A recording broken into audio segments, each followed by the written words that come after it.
Thanks for tuning in to more NFL draft talk on Inside Ourlads NFL depth charts, as we also, of course, bring you our 2021 draft projections and reactions. And we're not going to do grades, though. I don't like doing grades.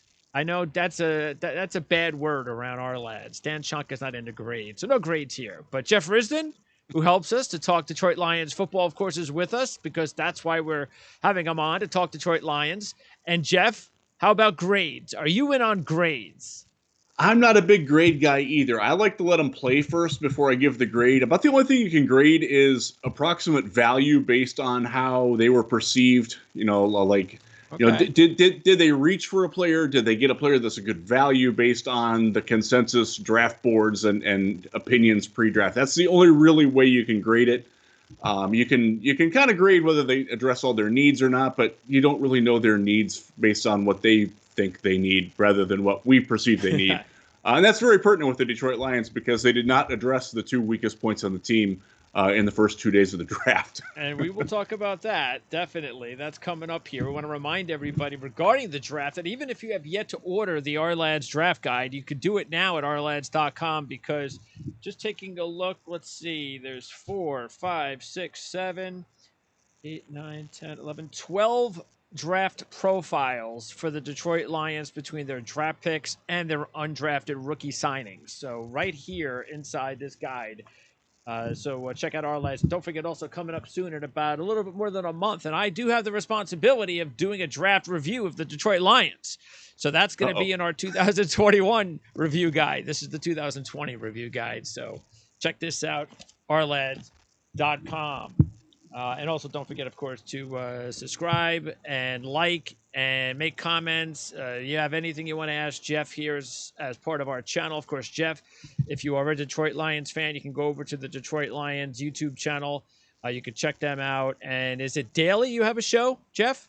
Weekly. Weekly. Okay. Weekly with the Detroit Lions podcast. Yeah, we tend to record on Wednesdays, although last week was Thursday.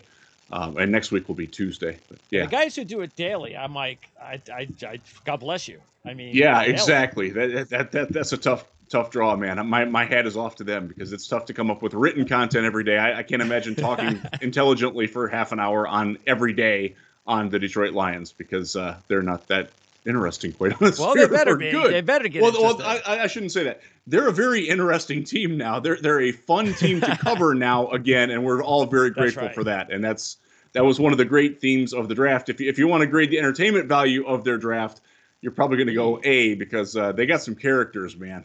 Well, I mean, I was looking over it again, and a couple of things. Definitely, I see what you're saying because when I put in the two top needs for the team, they were cornerback, but basically DBs, but definitely cornerback was up there, and wide receiver. Those were my two at the top of my list. I felt where they went with the defensive tackle with the next two after the first round, that was kind of third on the list. But they went offensive line. And when you take a step back and you look at it, and that's the other thing that I noticed is that you see a lot of these guys are a combination of we're going to get look, our team is gonna resemble our coach.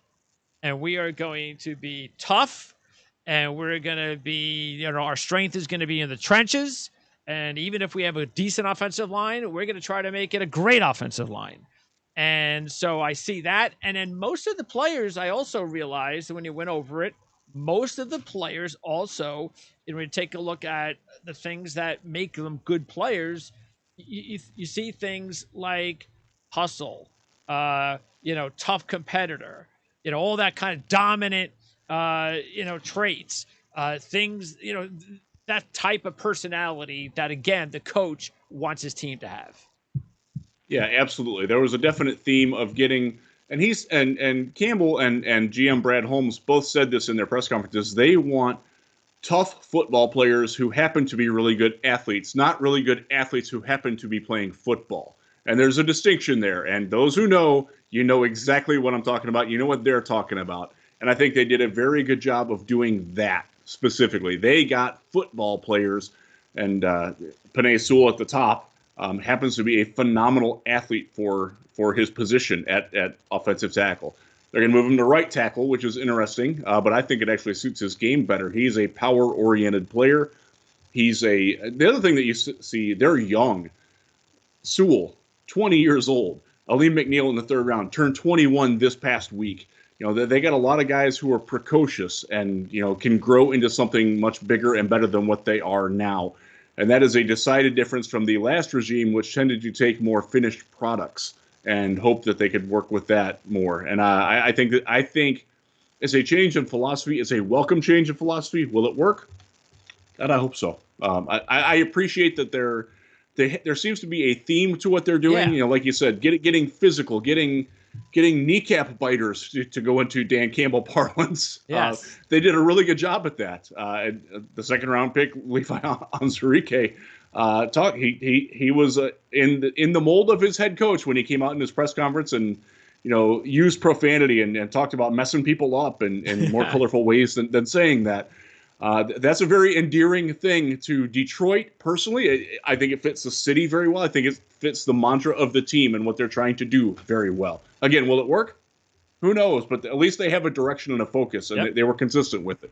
And a couple of things I also noticed was that their top two drafted players both opted out and did not play. And when you have guys that opt out, a couple things. One, you have to worry about, do they have enough experience? And that's one of the things with Sewell. He's only played in 20 college games. But the other thing is their love for the game. And I thought it was interesting because with Onwuzurike, that's a player that I felt that they looked at, because when you see the profile on him, there's some questionable effort in there. Doesn't play up to the physical gifts. And when you draft a player like that, to me, the coaching staff is saying, especially a guy that opted out too, is the coach's staff, I can fix this. I can work with this guy. I know there might be issues there, but I've talked to him, sat down with him. I've worked with these guys before, and I can make this guy work, because Ourlads had him as a 4th round grade, and yet the Lions picked him in the 2nd round. Yeah, and they felt pretty comfortable about meeting with him personally. I know John Dorsey, the former Browns and Chiefs GM, is on the staff as a special assistant. He met with Levi. I'm just going to call him Levi because it's a lot easier than saying his last name all the time. Met with him at the Senior Bowl, where he did flash very well in the one day of competition that he did there. They felt comfortable taking a guy like that, and there is definite risk with him. I wasn't as high on him in terms of going to Detroit specifically. He went right in the range where I expected him to go and where I projected him to go, but I wasn't sure that he was the best fit for what the Lions needed, in that his game is very redundant with Trey Flowers, who's already there. It's very redundant with Romeo Okwara, who's already there. Those are 2 of the 3 best players on your defense already. I'm not sure how it helps them win games immediately, but I think that's one of the other themes that you get with him, and taking also Sewell, who, like you said, played 20 games, had injuries his first year, was physically just dominant in his 2nd season at Oregon. But now you're asking him, as a 20-year-old with that limited experience, to learn a new position as well. True. It's clear they're not drafting for 2021. It's clear that this is a draft with a long-term vision. And I think that's where they will tell you that they won with getting Sewell and Levi and Aleem McNeil, too, in the 3rd round, who I know Ourlads was very high on. Yes. In fact, we interviewed Dan on the Detroit Lions podcast a couple weeks ago, and he said, that was our number 2 guy, and they loved the fit there. I know Dan was very bullish on it, and I am as well. Getting a guy like Aleem McNeil, a now 21-year-old guy who entered North Carolina State as a running back and converted to defensive tackle. This guy was a center fielder on his high school baseball team, and a good one. So that you're dealing with an unusual athlete there. And Levi is an unusual athlete for his size. At 295 pounds, he is cat quick. He does not play like a guy that weighs 295. He plays like a guy that's 275. Getting him to play more like he's 295 at times, I think, is the big key to your point, in that he didn't always look like a defensive tackle playing defensive tackle. And I think that's one of the emphasis. But with him and McNeil together, you can tell, and with Sewell on the other side, And they just gave Frank Ragnow a massive long-term contract. He's the best center in the league, I think. And they're paying him to be the best center in the league. It's a commitment to building in the trenches.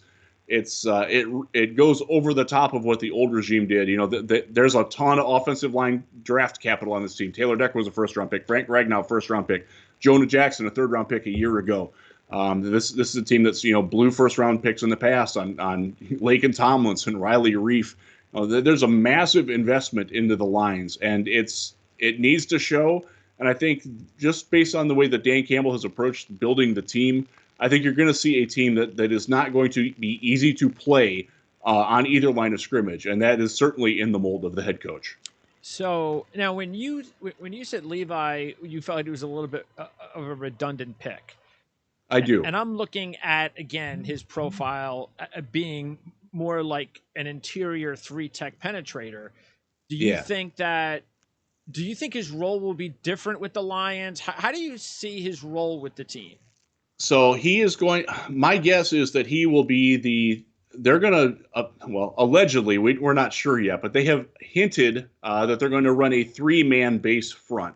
Oh, but really? It will be, and that's another reason why it's an odd fit. That would push him out to being a 5T or a 4I, which probably suits his game better short term, anyways. Okay. But long term, I think he's a 3T, an upfield 3 technique, if you want to use him that way. Absolutely. And McNeil strikes me as a guy as a shaded 0 or a 1. I think he's going to be really good at that.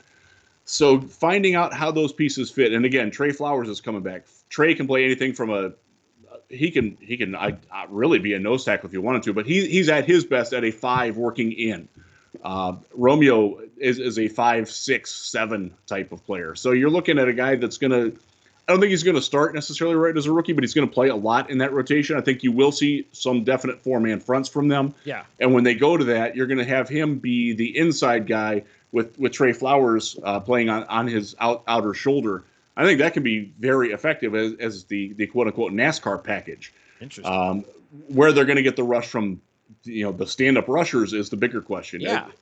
Their view of a 3-man front would have 2, jack linebackers with Romeo Okwara possibly being one and Julian Okwara, his brother, possibly being the other one. Okay. Or Jamie Collins filling into that role. It's much more of a de facto 5-2, but that's sort of the way that it's going to set up. Interesting. And that's going to be something that's going to be tough for fans to adjust to.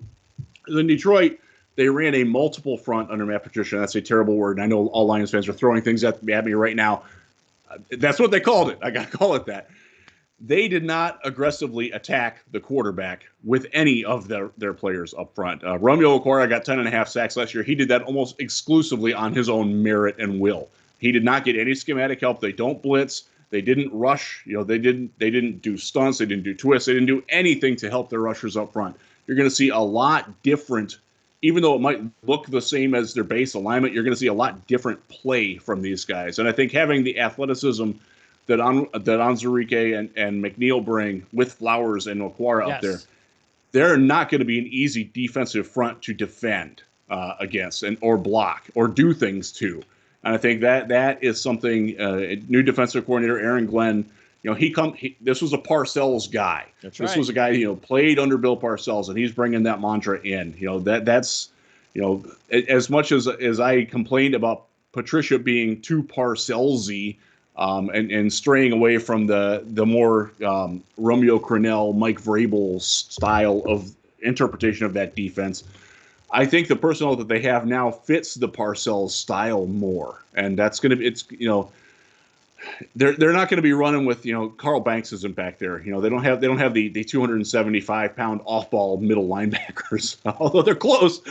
Well, they're definitely hoping Derrick Barnes. Derrick Barnes is. Yeah, and we'll get to him in a second. But yeah, it's an interesting front. It's an interesting style. Yeah. It's more athletic and more energetic than what we've seen in Detroit, and that is a very welcome change. Yeah, because there was no question that there was limited talent at linebacker, and you knew that there was some much needed help inside on the defensive line, and you can never have enough edge rushers. So you get the feeling that it's like, okay, it's going to be a work in progress scheme. Definitely. That's for the first couple of years until Yeah, they and they're figure out figuring which out players will fit where. Exactly. You're figuring out which holdover players fit and how the newcomers fit with them. There's not anybody on the defense that can't be gotten rid of after this year. Okay. Be it Jamie. Well, Romeo Okwara is pretty well locked in, and that's fine. He deserves it. He's a good player. But it's Trey Flowers, Jamie Collins, some of the other guys, and there really aren't any other big time notable players that are locked up beyond this coming year. So if it works, they have the ability to retain those people because they're in very good salary cap position. If it doesn't, they've got their youngsters in and they're going to roll with them, and they can bring in other people that might fit with them a little bit better. It's clear that that's their plan. Now, in a perfect world, Trey Flowers, who's a really, really good football player and a versatile football player, will fit in with that. That's the hope, but we'll see how it goes in 2021. All right. By the way, could any of the veterans be traded contract-wise? Absolutely. This is a big year to watch the Detroit Lions at the trade deadline. Okay. Because I do think they want to see how they fit, sure, and not just throw them away beforehand. That's one of the reasons why I think a couple of guys are still on the roster, quite frankly. Tyrell Crosby at right tackle, last year starting right tackle for most of the last 2 years. He just lost his job to Penei Sewell, who, interestingly enough, took his job at Oregon, too, as the left tackle there. He sort of succeeded him.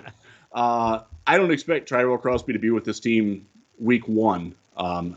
But if he is, I think he's gone week 6, week 7, whenever the NFL makes the trade deadline with the 18-week schedule, which is wacky to me. Why is that, though? Is that because you don't think he's a good fit at guard?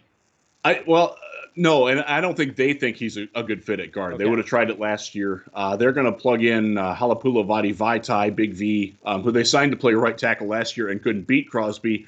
And he was hurt last year. He was a massive disappointment. They paid him $9.5 million for, I think, 300 snaps, and they were terrible.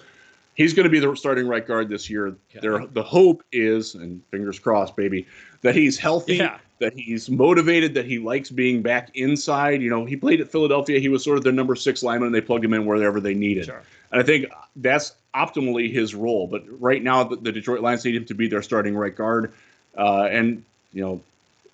He will be the weak link, even if he's good.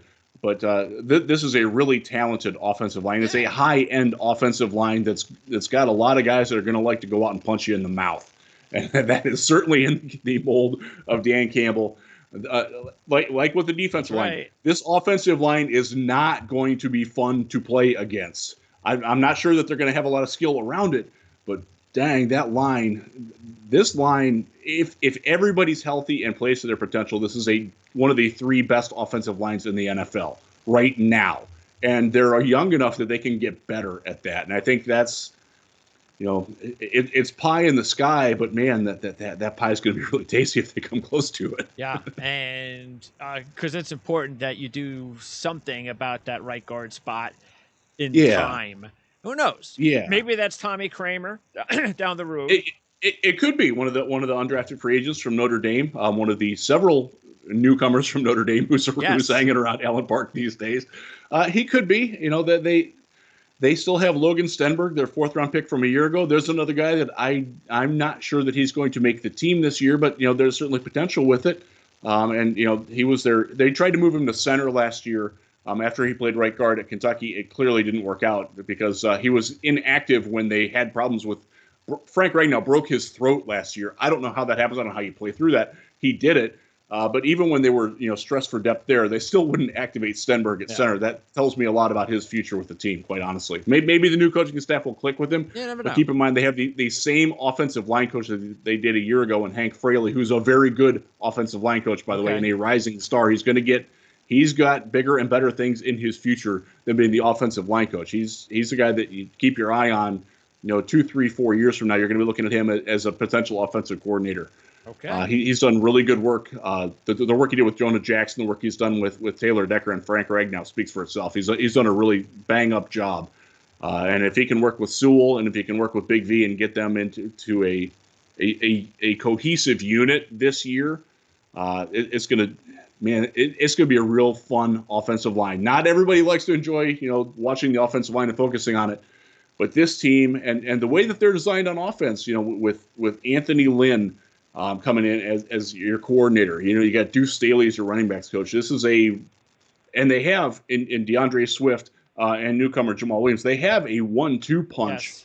at running back that can take advantage of a good run blocking offensive line. So And maybe a 1-2-3 after could be. they drafted Jamar Jefferson, who was one of my favorite seventh round picks, because watching him in college, especially early on in his career, he was the 2018 Pac-12 Freshman of the Year, and he deserved it. He was amazing, and he was even He's the splitting guy. time in that first year. I forget. I think it was Pierce. I think it was his teammate at the time.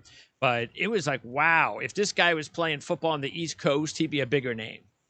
Yeah, imagine if he was at Boston College or Pittsburgh sure. instead of Oregon State, because Oregon State, Pac-12 after dark. Well, it's after dark. Some of us on the East Coast. Yeah, nobody watches Oregon State. Yeah, No. yeah, exactly. And it's not like that's been a great program, but he's certainly interesting. And they jettisoned Kerryon Johnson in part because they drafted Jefferson, and he's going to get a shot. He has a style that I think it pairs well with what DeAndre Swift does, who's kind of a one-cut zone and flow guy. Yeah. Jamal Williams, really, really good receiver out of the backfield. Swift is as well. If he can be your between the tackles sledgehammer, I think Jefferson can do that job. Absolutely. And they're going to have the blocking for him. That's right. So that's the key. They have the ability to have a really strong run game, and that's how you shorten games. We're not going to cast any aspersions. This is a lesser talented team than most teams that they're going to face on the schedule. You have to win by having an identity and making the game shorter, making fewer mistakes. When you run the ball and you can run the ball effectively, you can make it so it's 2nd and 4, so it's 3rd and 1 a lot. That's how this team has a path to victory, and I understand why they did it. Yeah, and it makes a lot of sense with those 3 running backs too, as you mentioned, because Williams has that he's going to be that more receiver role. Jefferson, that's more of his weakness, is he's got to improve his blocking. He's got to improve his receiving skills. So, yeah, you could actually see him being more like if there was an injury to Swift, you could see Jefferson actually maybe even starting, and still keeping Jamal. Again, if Jefferson plays well and picks up the offense and all of that, every rookie's different. It's a little bit easier as a running back, though. But I could see that being the case because he kind of fits that role a lot better. If you were to lose Swift, well, you don't want to put Jefferson into that role of being the 3rd down guy, so he gets the earlier down snaps. But I just think it works out perfectly with the 3 running backs, the system. It's like a really good 1-2-3 punch. I agree, and will they have a fullback in there? We'll see. I don't know what they're going to do with that. They do have blocking tight ends. They brought Darren Fells back. Mercifully, they should have never let him go a couple of years ago. He's back. He replaces Jesse James. I don't care how bad Darren Fells might play. He's going to be better than Jesse James was in Detroit. That was a colossal waste of money a couple of summers ago. Massive swing and a miss on the free agent market. I've told this story before, but I'll say it again. The very first day of training camp, they had Jesse James and Logan Thomas were the 2 new tight ends in Detroit. One of them was a street free agent. The other one got paid. I think he was the 9th highest paid tight end at the time. It was obvious from 3 reps in that Logan Thomas was a lot better than Jesse James. And now they're both gone, so they're rebuilding this tight end room. But with T.J. Hawkinson, who's an emerging star, this guy is a Pro Bowler. This guy is really, really good. Getting Fells in there as your inline tight end. Yep. They have, again, the ability to blast people off the line of scrimmage. And if you don't have some sand in the pants on your defensive line, this team is going to punish you. And there are a couple of teams on their schedule that don't match up very well with that.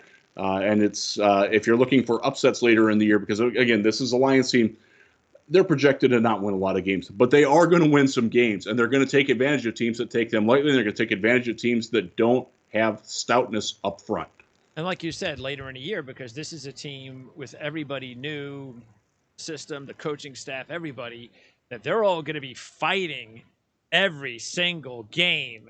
Whereas you get to the end of the season, there'll be some other teams that maybe their coaching staff and the players are thinking elsewhere. Some other teams, even though they're fighting for the playoffs, maybe you always get that stress factor. But this team, that's the one thing that Lions fans are going to be proud about, and that's the whole idea to bring Campbell in here, is that they Yep. are going to play to the whistle. They're going to play every game, every snap, all season long, and I can definitely see the Lions being a team that gets a lot better as the season wears on. That's the hope, anyways. And getting the kneecap biting mentality, and that's the mentality of the players that they took this year, and that's Yep. from where we were with Matt Patricia and Bob Quinn to where we are now. It's a difficult transition. There's been a lot of players who have left who are really good, and they necessarily haven't been replaced. And that's where you go with when you're talking about the perimeter with the players that they took. Amon-Ra St. Brown in the 4th round, Ifeatu Melifonwu in the 3rd round. Those are guys that have big shoes to fill in the roles that they're in. They could wind up playing a lot and a lot more than that their draft positions would necessarily indicate. On one more, since we were talking running backs, we'll keep an eye also on probably a practice squad guy, but Rakeem Boyd, especially since this is going to be a running back team. It would not be surprised if he actually finds a way to make the team, but he's going to have to play well to do it, obviously. But you're talking about a guy that we just talked about the 3 different aspects of the running backs that could be the 1, 2, 3 punch. Boyd's kind of like a little bit of everything. And that's what makes him intriguing. He can run, he can block, he can receive. He's another one of those physical running, in between the tackles guys. I could definitely see Boyd sneaking, a last spot on this football team. He's got a path to making the roster. Now he'll have to prove it on special teams. And one of the issues that you have when you're reserve running back, you have to make it on special teams. He's not a return guy, so that's a little bit of a chink in his armor. But he's certainly got a path to making it. This is a guy, his good tape at Arkansas was really good. The problem was that the bad was kind of bad. That's why he went undrafted. Yep. Again, you're hoping that the coaching staff, with a lot of former players on it, will coax greatness out of him. If not, he'll be gone by the end of August. That's the plain facts of being a rebuilding team and where they're at. And it's going to be good for running backs like Boyd and Jefferson to play behind an offensive line like the Lions are going to have. Definitely. So that's going to be beneficial. And by the way, we'll finish up on the offense because Kramer, we mentioned him. You're talking about a 4-year starter, 3rd-team All-American this past year on a very successful program since he was there for 4 years. He's not going to give you – he's not an athlete, but he's a mauler, a typical Dan Campbell type of guy. And he's a backup early in his career, but he's a guy in a few years that you never know. Maybe he is the right guard of the future.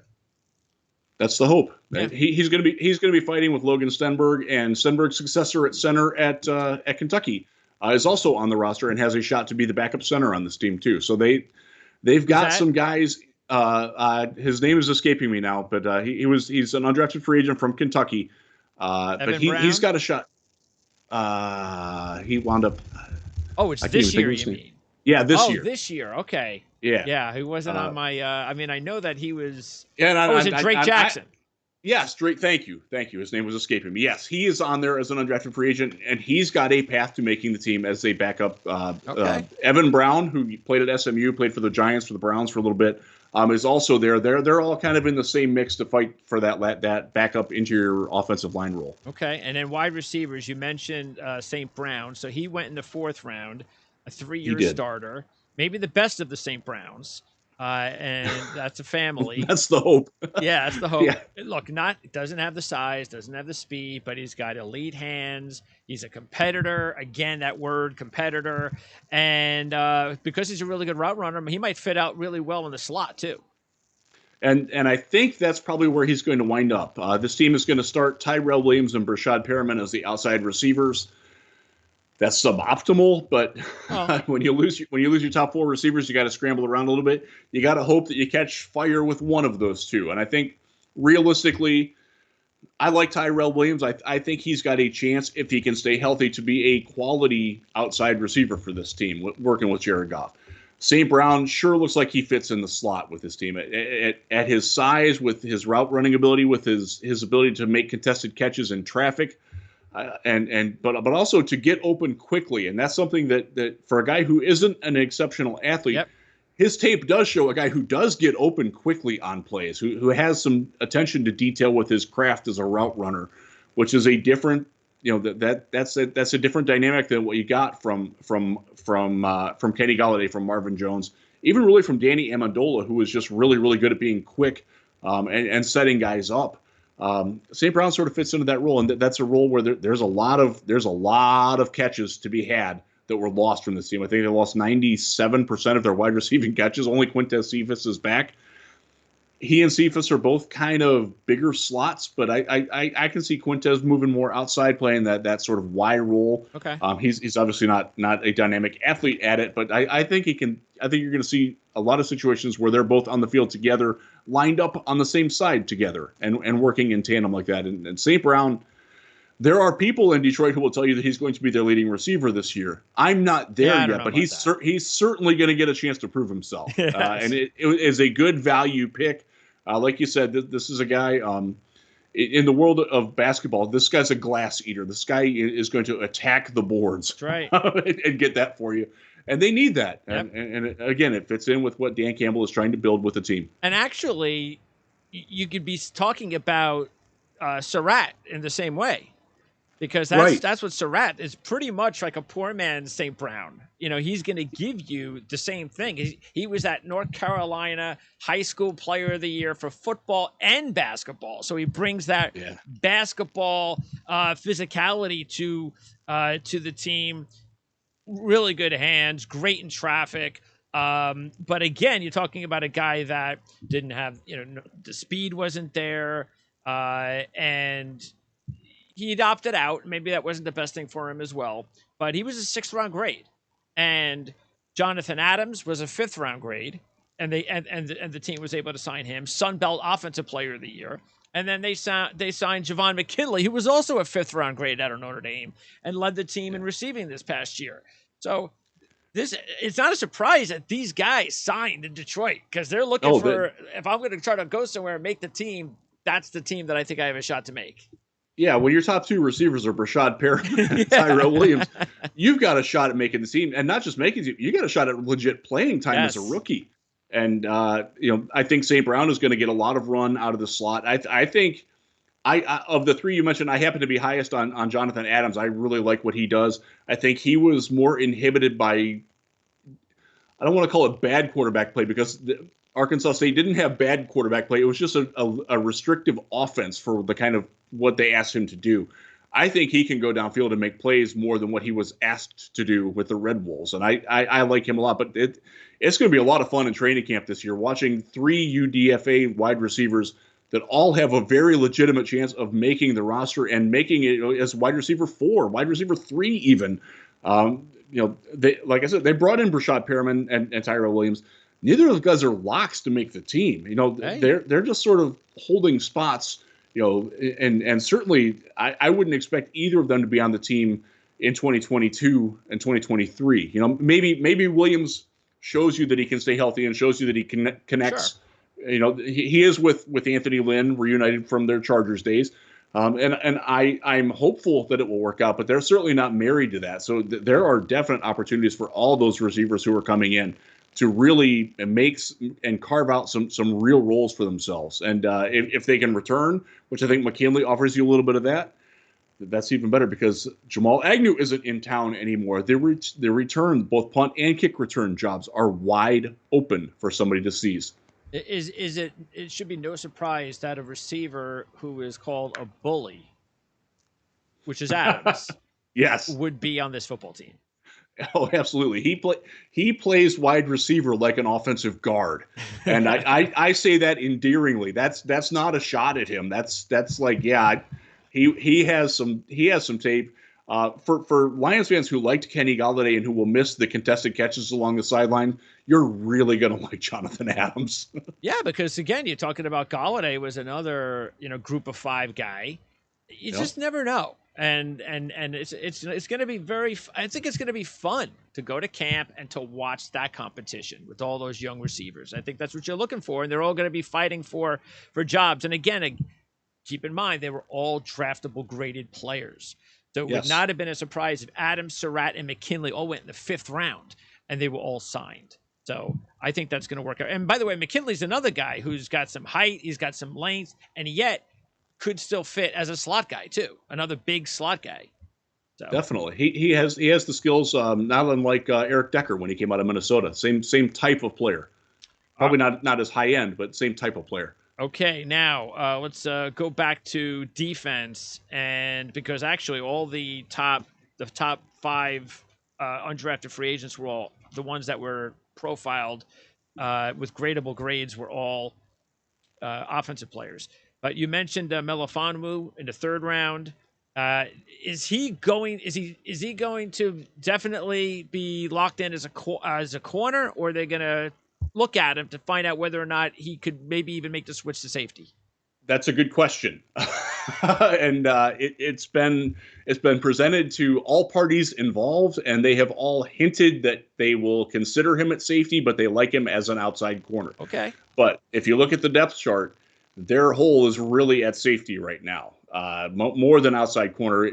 Presuming that Jeff Okudah is back and healthy, Amani Oruwariye on the other side is a promising young player who looked really good as a 5th-round rookie a couple of years ago. He was just wretched last year, but everybody on the defense was pretty much wretched last year. So I'm not going to hold that against him. They did bring in Quentin Dunbar, a big physical guy who again had one really, really good year in Washington. Didn't necessarily fit all that well with Pete Carroll in Seattle. So it's going to be interesting to see how he fits in Detroit. But they Corn Elder was a nice signing for the slot. Corn Elder in the slot was a very underappreciated signing. I think it slid under the radar. They had a massive problem at slot corner, and they let Justin Coleman go because of it, and Desmond Trufant just didn't work anywhere. Again, they got really bad cornerback play, but they also were not helped by their scheme, where they aligned guys in press man and then told them to not touch the receivers when they released off the line. I don't understand what they were trying to do. It didn't work. They're not here anymore. It's in the past. Yes, thank God. But Melifonwu, he offers you athleticism, length, physicality on the outside. Yep. But he does also have the skills where you can see this guy, he hits. He will come up and he will aggressively attack the run, which to your point makes him an interesting safety transition candidate. And it wouldn't surprise me at all if they're playing the 5-2-4 or a 4-3 or 4-2 if they run that type of thing and run a heavy nickel. It wouldn't surprise me at all if he winds up being in the slot as a heavy safety, or when they would play in a dime package, as he's a guy who will fluctuate between corner and safety. And I think he's going to get looks at that. Yeah, because that is still on defense. That seems to be the biggest question is the depth at safety. Yeah. Sorting out where all those guys fit, because Will Harris has been a swing and a miss as a 3rd-round pick a couple of years ago.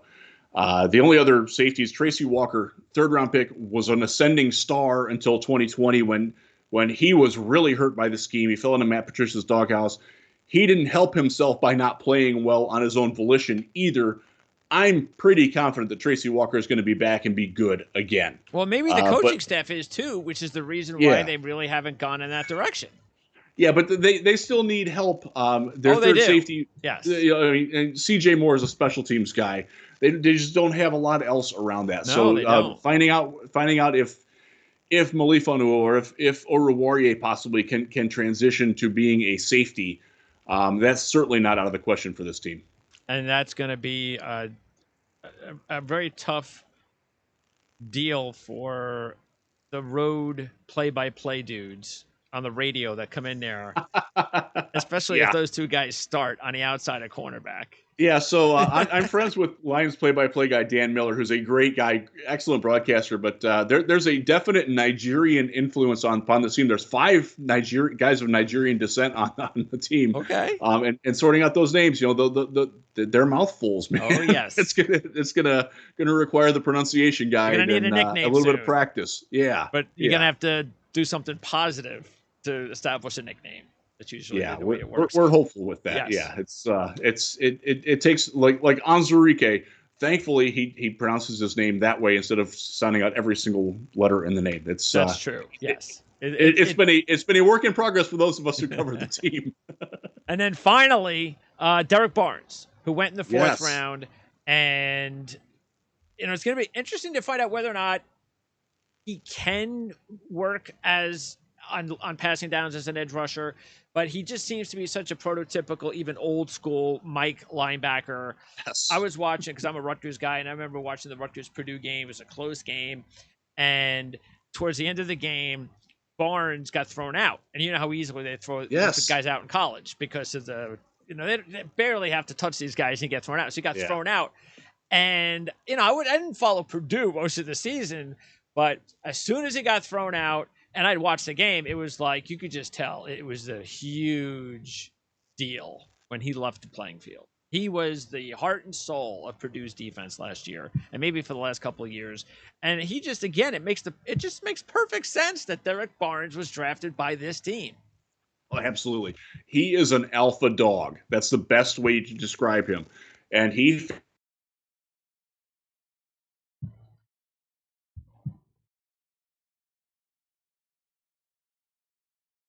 Still there, Jeff?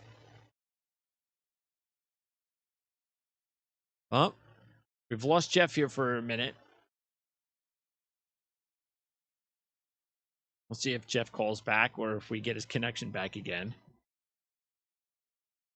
And it's too bad because we were so close to the end of the show.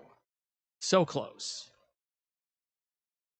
found a home. Oh, I thought we had. Well, there you go, Jeff. We lost you there. Can you hear me and Hey, see me are we okay? back? Okay. All right.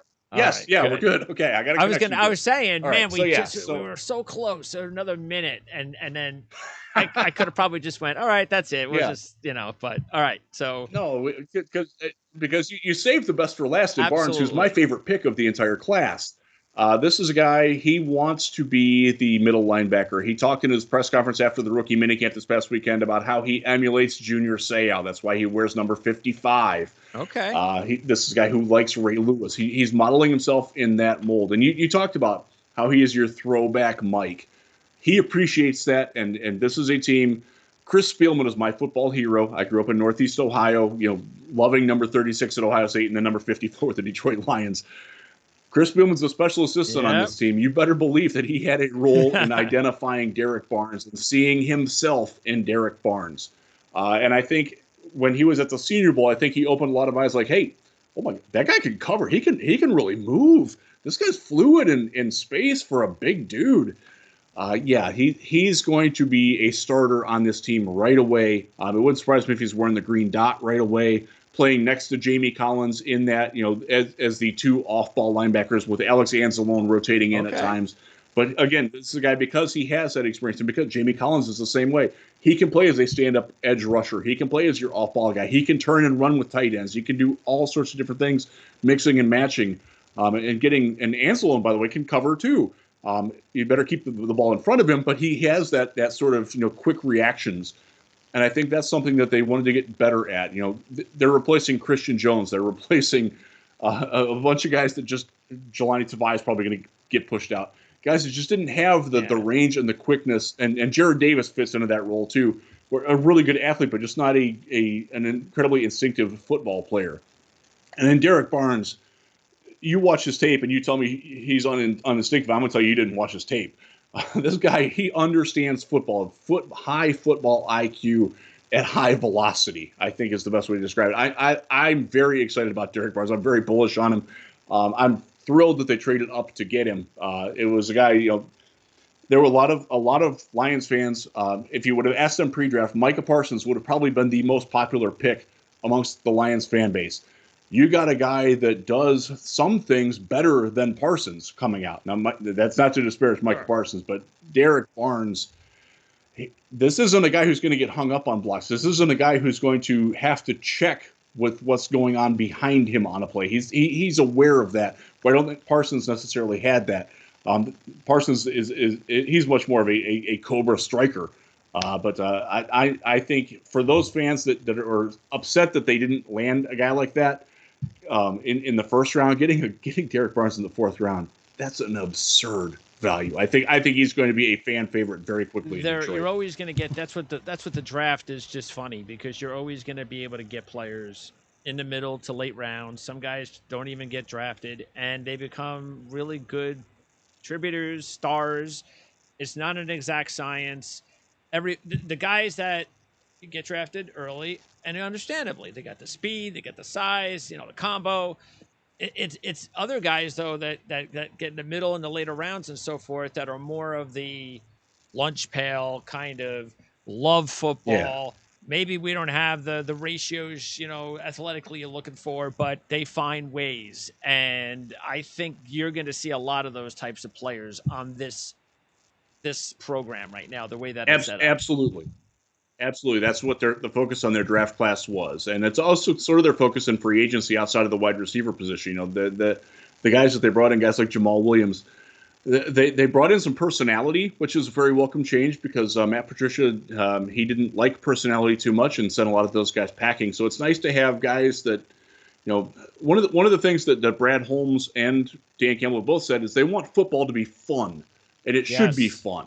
And they're right, it should be fun. And it hasn't been fun in Detroit. And at least, look, this team, they're probably headed for last place. I'm going to pick them to be in last place as full disclosure. They got a lot of work to do, and they have some holes that are going to be exploitable by other teams pretty much every week. But they're going to play hard. They're going to be fun to watch. They're going to have a personality. And they're going to beat some people that take them lightly. And that's not something that has happened in Detroit in some time. And the arrow was definitely pointing up. There's a long way to go to get up, but I'm pleased with it. They didn't take a top end wide receiver, which is obviously a big hole. They didn't take a safety at all, which is another big hole. Though they did bring in a couple of undrafted guys that have chances to stick. And a young veteran like Elijah Holder that they just picked up after he tried out at rookie minicamp. That guy, he's got a real path to playing. He had a very good college as career. a guy who. He did, and did okay as a rookie for the Broncos a couple of years ago. So they're still filling holes. There's still some spackle on the walls. Some fans think that you can change, especially when you're bad. You can fix everything in one off season. It just doesn't work that way. You can't. You have to. There are going to be holes really on your team for at least a year or two, and you just got to deal with it. Yeah, and I look at them. They won more games than a really bad team would last year. And a lot of that credit goes to Matthew Stafford and Matt Prater. Those two gentlemen are no longer in Detroit. And it's going to be difficult to replace them. They didn't get better at quarterback. They certainly didn't get better at kicker with Randy Bullock coming in from Matt Prater. And those two were clutch fourth quarter players. They were really, really good when the game was on the line. Point. That won them some games that they probably shouldn't have won. And because of that, I don't think fans, especially outside of Detroit, realize how bad this team was last year. They were much closer to the 3-12-1 team that they were the year before when Stafford was hurt than they were being a team that was in playoff contention somewhat feasibly until the end of October last year. This was not a good football team. They needed some radical change. Yes. They got it. It means that they're probably not going to win more games this year than they did last year. But the manner about which they're going at it. It may not show on the scoreboard, but they are going to be a better team. Right. I don't think there's any question about that. Absolutely. And looking to 2022 and 2023, when the teams that are at the top of the NFC North right now have some very significant questions. Hey, we don't even know if Aaron Rodgers is going to be here this year. Exactly.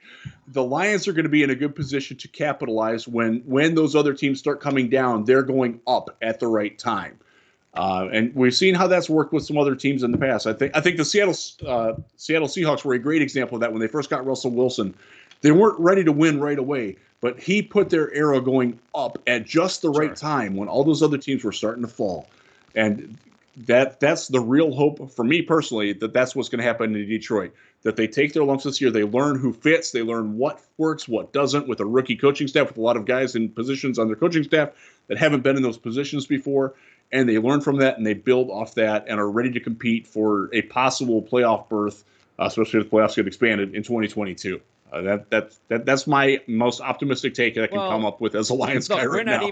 We'll of course talk again in training camp. We'll talk to preview the season and so forth. So we'll talk a couple more times at least before the season kicks off. But at this stage, I do think that, again, you're talking about the Bears by midseason could have a rookie quarterback, Justin Fields. Who knows if Aaron Rodgers is going to be playing? Could be Jordan Love. No idea. No idea. And it's 50-50 right now, so it's possible. Could be Blaine Gabbert. Who knows? Yeah. And no, that'd be bad. And then you look at the way this, it's not like the team is you're throwing over, you're going from Stafford to some aging quarterback that's trying to make it one last time, maybe like an Andy Dalton. Right. As much as Dalton at times might be better than Jared Goff, I get it, but you still want Jared Goff on your team. He's still young. He still has an opportunity to grow with another team and another organization. So when it's all said and done, and he's the guy with the chip on his shoulder too. He is aiming to prove that Sean McVay was wrong about him. I don't know if it's going to work for Goff, but I appreciate the fact that he's got that sort of motivation going for him. I was never his biggest fan either coming out of Cal. I thought he was overhyped as the number one overall pick, but he does have some moments in the NFL where you're like, wow, I see why he went number one. I get it. And I like the idea of giving him a second shot at it. Again, I'm not 100% confident that he's going to be the long-term solution, but he's at least earned. He's better than any other option that they could have this year. And I don't think that's going to be the setup of this organization anyway. Everybody wants a franchise quarterback, but I don't think that's what they're doing. I think they're trying to win a completely different style. They are trying to smash mouth you to death. And it's a Bill Parcells team. And they won and were the most successful when they had someone like Phil Simms, which was just and Jared Goff can be that level of quarterback that Phil Simms was, and that's not to knock Phil Simms. He was a very good quarterback in his day, but he wasn't a transcendent quarterback. He used the tools that were at his hand incredibly smartly and effectively, and they were a very difficult team to play on both sides of the ball because their lines were tough, because their linebackers were tough. They had very strong defensive backfields that attacked. And they used judicious throwing offense with a 1-2 punch on. You can see the Parcells fingerprints all over this team. You really can, and it makes sense because Dan Campbell was a Parcells guy. Aaron Glenn was a Parcells guy. It's pretty easy to see where they came from. And we'll see how things work out this first year. But again, I think we're going to have a little bit of fun talking about this team when we even just preview training camp. So that'll be the first step. Absolutely. And hopefully everybody stays healthy before we get to that point. So fingers crossed, baby. That's the hope. And then we'll see if there's any other movement as well. There's still a lot of players that are out there with looking for jobs, so you never know. There could be some other signings. How's the cap situation right now? They're in good shape this year. Okay. Even after paying Frank Ragnow, they have the ability. If there's anybody on the market currently, they can sign. Is there someone right now that's a free agent that you think the Lions should try and sign? I am a Trey Boston fan. I would like to see him come in at safety. Yes. He's got some experience with Anthony Lynn. Obviously, Lynn's on the other side of the ball, but I like him, and I think he's the kind of personality that I think would fit well. You know, Trey Boston is one of those guys, if you've ever seen, he is talking nonstop. He talks on his way to the huddle. He talks while he's covering you. He talks after he tackles you or after you beat him on a play. Doesn't matter. He is a nonstop yapper, and I think that fits very well with what they're trying to do here. And it certainly didn't fit with the old machine, because Quandre Diggs was that kind of guy too. And I miss Q Diggs a lot. God bless him in Seattle. He's doing very well there, and I wish him success because he was one of my favorite players at the Lions, and they got rid of him out of spite, and they paid for it. That's football. That's why they're gone. So, yeah, and I think so. I think we'll see maybe another move or two. Who knows? But by the time we talk again, but looking forward to it. I think it's going to be fun talking Lions football, actually, when we get the chance to do that this year, and I'm sure we'll be able to do that quite a bit. So appreciate it as always. Again, it's once a week. That means every Thursday it's available, or Wednesday? Typically Wednesdays. We record it. We do stream it live on YouTube, but then it's also available on all your podcast aggregators on Thursday mornings too. Jeff, appreciate it. We'll preview training camp in about 2 months, right? 2 months. Yeah, it's getting close. Can't wait. Getting close, baby. Yep. Thanks, Jeff. Yeah, thanks, man.